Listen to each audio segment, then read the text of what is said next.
हजरत मालिक बिन दिनार फरमाते मैंने 60 हज किए। एक हज के मौके पर मैंने बड़ा रश देखा, लाखों का इज्तिमा हुआ। मेरी बातों की समझ तो आ रही है ना आप दोस्तों? जो नहीं बोल रहे उन्हें भी आ रही है ना? अल्लाह जज़ा दे। कहते लाखों का मजमा था तो मेरे दिल में ख्याल आया, मैंने कहा अल्लाह, इतने लोग आए हैं, इनका हज कबूल भी हुआ है कि नहीं? फरमाते मैं सोच रहा था तो रात को ना ख्वाब में मैंने किसी कहने वाले को कहते हुए सुना कि सबका कबूल हो गया। बल्ख का रहने वाला मोहम्मद बिन हारून बल्खी है, उसका हज कबूल नहीं। फरमाते शहरों के अलग-अलग खैमे लगते थे। अब भी आप हज करने जाएं तो पाकिस्तानियों की रिहायशें अलग होती हैं, इंडियन की अलग, बांग्लादेश के अलग, मिस्री, यमनी, सब लोग अलग-अलग रिहायशें होती, झंडे लगे होते हैं मुल्कों के। कहते मैंने सवेरे उठ के ढूंढना शुरू कर दिया, ढूंढता हूं वो बंदा मिले। कहते जहां बल्ख शहर के लोग रहते थे वहां चला गया तो मैंने लोगों से पूछा तुम में मोहम्मद बिन हारून बल्खी कौन है? लोग कहने लगे वो तो बड़ा नेक आदमी है, परहेजगार है, बड़े भोले भाले, बड़े अल्लाह वाले, रियाज आपको बस हम ही जानते, वो तो बड़ा नेक है, परहेजगार आदमी। तो मैंने कहा अच्छा कहाँ है? उन्होंने कहा पहाड़ के पीछे उसने खैमा लगाया हुआ है, सारी रात इबादत करता है, सारा दिन रोजा रखता है, कायमुल लैल है, साइमुद दहर है। क्या बात? फरमाते मैं उन लोगों की बात सुन के हैरान हो गया कि मुझे क्या बताया गया, ये क्या कह रहे हैं? फरमाते मैं पहाड़ के पीछे गया। हज़रत मालिक बिन दिनार अलैहिर्रहमा फरमाते हैं जब मैं वहां पहुंचा तो मैंने उस शख्स को मुसल्ले पे बैठे देखा। कसरत इबादत के आसार उसके वजूद पर नजर आ रहे थे, सीधा बाजू उसका कटा हुआ था। फरमाते 2 रकते मुकम्मल करके ना मैंने उसे अस्सलाम वालेकुम कहा तो मुझे कहने लगा वालेकुम सलाम, आप मालिक बिन दिनार हैं? मैंने कहा बड़ी इसकी फिरासत है। फरमाते फिर उसने ठंडी सांस ली, कहने लगा आपको ख्वाब आई होगी कि मेरा हज कबूल नहीं हुआ। फरमाते मुझ पर और बिजली गिरी कि क्या कह रहा? मैंने कहा यार लोग भी तेरी तारीफ कर रहे हैं और तेरी बसीरत भी बड़ी है, तो ये माजरा क्या है? कहने लगा आप ना पूछें। ये कह के उसने रोना शुरू किया, देर तक रोता रहा। मैंने कहा नहीं यार तू बता। कहने लगा नहीं आप ना पूछें, आप नाराज हो गए। मैंने कहा मैं नहीं होता, तू बोल ना। कहने लगा हुजूर 24 साल हो गए मुझे हज करते हुए, 24 साल, 24वां हज है मेरा, और हर साल कोई अल्लाह का वली आके बताता है कि जा चला जा, तेरा कोई नहीं कबूल हुआ। बेपरवाही वेख सज्जन दी, जिथे किसे दी पेश ना जावे, उन्हें ताजा वाले दर दर रोले, ते मंगते तख्त बिठावे, आजम किसे नु कारा मिलदा ही कोई काबे खाली आवे।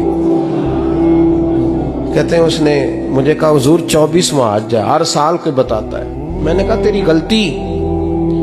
कहने लगा मैं अपनी माँ का नाफरमान। मैंने कहा वाकया क्या हुआ? कहने लगा हजरत अल्लाह ने मुझे दौलत दी, माल दिया, जमीनें दी तो मैं अय्याश हो गया। इमाम मालिक बिन दिनार रहमतुल्लाह अलैह फरमाते हैं मुझसे कहने लगा पैसे आए तो मैं अय्याश हो गया। रमजान का महीना था, असर के बाद मेरी अम्मा इफ्तारी की तैयारी कर रही थी, मैं गया, मैंने कहा शराब पी हुई, अम्मा रोटी दे, तो अम्मा कहने लगी शर्म कर, शर्म कर, रोजा रखा नहीं तो जिन्होंने रखा है उनका तो ख्याल कर। कहते अम्मा की बात का मुझे गुस्सा लगा। मैं कहा करता हूं बदनसीब है वो बेटा जिसका बाप उससे बात करते हुए डरता है कि पता नहीं कहां से बोलेगा।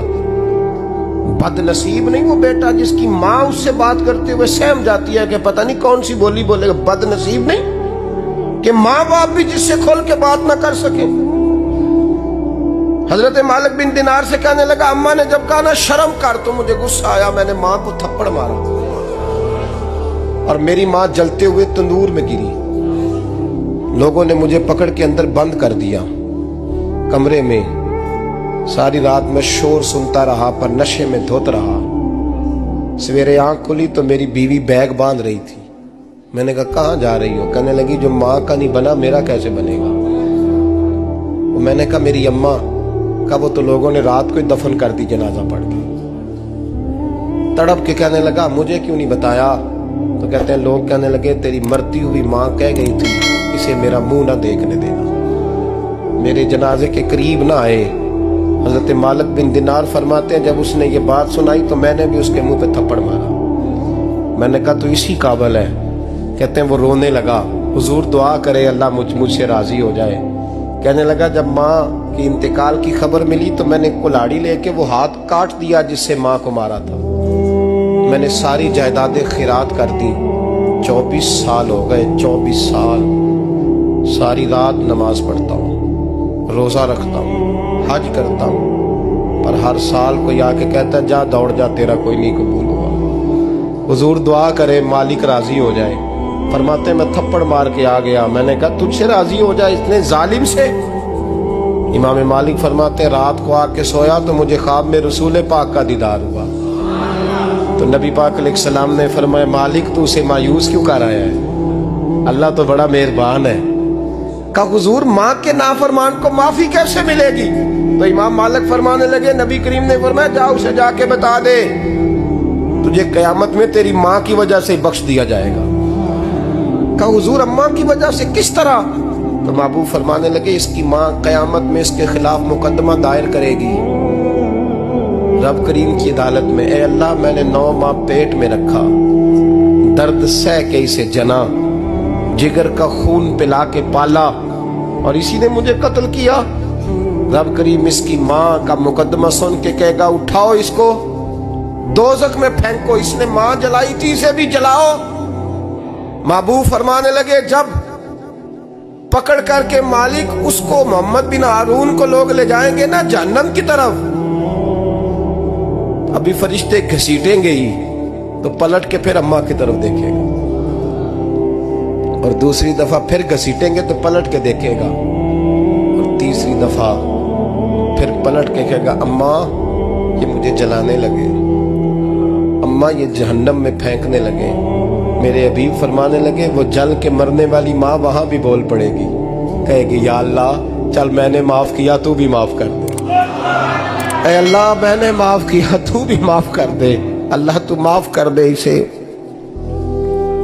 तो अल्लाह फरमाएगा इसने तो जला के मारा, तू क्यों नहीं जलने देती? हालांकि अल्लाह सब जानता है।